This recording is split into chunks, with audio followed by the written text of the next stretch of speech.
Assalamualaikum warahmatullahi wabarakatuh. Pada kesempatan kali ini, dalam program Guru Belajar seri Semangat Guru kedua, di sini saya akan melakukan refleksi terkait pelajaran kreativitas dan inovasi. Hal baru yang bisa saya temukan dalam pembelajaran kali ini yaitu terkait dengan definisi dari kreativitas, di mana kreativitas adalah kemampuan untuk terus-menerus memunculkan ide-ide yang orisinal sehari-hari dalam berbagai situasi sehingga dapat memberikan manfaat bagi diri sendiri maupun lingkungan di sekitarnya. Ada beberapa miskonsepsi yang membangun kebiasaan kreatif. Yang pertama, pernah menjadi terbiasa. Kemudian yang kedua, di mana kritik itu belum tentu mendukung ide untuk berkembang.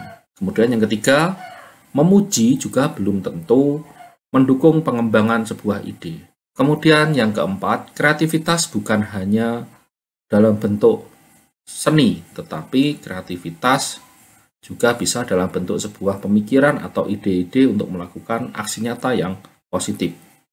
Di dalam membangun praktik kebiasaan kreatif, ada beberapa hal atau langkah yang bisa kita lakukan. Untuk guru, bisa dilakukan dengan menggabungkan benda yang tidak biasa dalam pembelajaran. Contoh, kita gabungkan antara gambar dengan fungsi atau tujuan.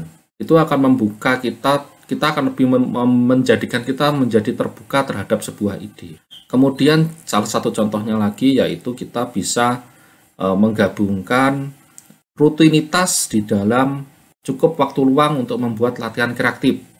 Kemudian tulis lalu pilih kalimat pujian yang membangun. Di situ kita akan berusaha untuk belajar membangun kebiasaan, di mana dengan kita terbuka terhadap ide dan membangun sebuah kebiasaan, maka kita akan menjadi terbiasa untuk efektif dalam melakukan sebuah kreativitas. Kita akan belajar untuk latihan dalam menerima dan tidak mudah untuk mengkritik, kemudian mengarah ke tujuan, menyelesaikan masalah, kemudian menempelkan ke kebiasaan lama kita. Jadi kebiasaan lama yang sudah positif itu kita tempelkan dengan kreativitas kita. Kemudian untuk murid, praktik membangun kebiasaan kreatif. Pertama, pilih waktu untuk latihan kreatif dengan murid. Kemudian modifikasi instruksi yang sudah kita laksanakan tadi untuk melatih kreativitas murid. Kemudian juga kita bisa memberikan kalimat membangun hasil latihan yang sudah dikerjakan oleh murid. Kenapa hal itu bisa menjadi efektif? Karena yang pertama, hal tersebut akan membangun kebiasaan baru pada murid. Selain itu, yang kedua juga akan menyesuaikan kondisi emosi anak. Itulah hal-hal baru yang bisa saya peroleh setelah saya mempelajari pelajaran kreativitas dan inovasi dalam seri Semangat Belajar Guru Jilid kedua ini.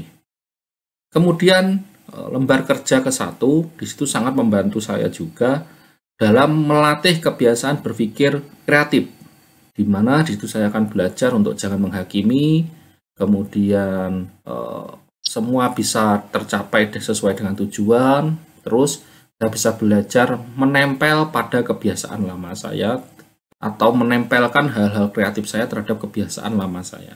Adapun tips dan triks yang bisa digunakan rekan-rekan pendidik dalam membangun kreativitas dan inovasi, yaitu kita harus bisa menerapkan pembelajaran dari praktik membangun kebiasaan-kebiasaan kreatif, seperti menggabungkan benda yang tidak biasa dengan kegunaan benda yang tak berguna. Kemudian, menempelkan kebiasaan baru ke kebiasaan lama, digabungkan dengan kalimat yang membangun.